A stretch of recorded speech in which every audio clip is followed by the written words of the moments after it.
হ্যাঁ, আমি মানছি জন্মের সময় আমার মুখে মধু দেওয়া হয়নি, সেই জন্য আমি মিষ্টি মিষ্টি কথা বলতে পারি না। তাতে আমার কি দোষ বলো তো?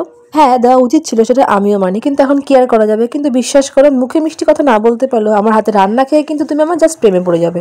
আজকের রান্নাটাও কিন্তু ঠিক সেরকমই। দেখো, প্রথমে নুন হলুদ দিয়ে চিংড়ি মাছগুলোকে একটু ভেজে নেবো, হালকা হালকা করে ভেজে নেবো। আর তারপর একটা পেস্ট বানিয়ে নেবো, যেমন এখানে যে পোস্ত রয়েছে, টমেটো, কাঁচা লঙ্কা, কাজু বাদাম, সামান্য একটুখানি সাদা তিল, আর সঙ্গে ছোট একটা পেঁয়াজ, সব কিছু দিয়ে একটা স্মুথ পেস্ট বানিয়ে নিচ্ছি এখানে আমি।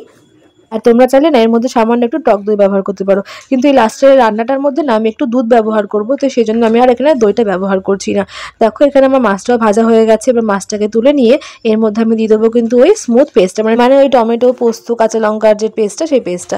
দেখো, আমি এখানে খুব ভালো করে আরেকটু কড়াইতে তেলের মধ্যে আরেকটু তেল গরম করে নিয়েছি, আর এবার ওই পেস্টটাকেও দিয়ে দিয়েছি। এবার খুব ভালো করে নাড়াচাড়া করে নেবো, আর মাঝখানে সামান্য একটু পরিমাণ মতো নুন দিয়ে দিয়েছি।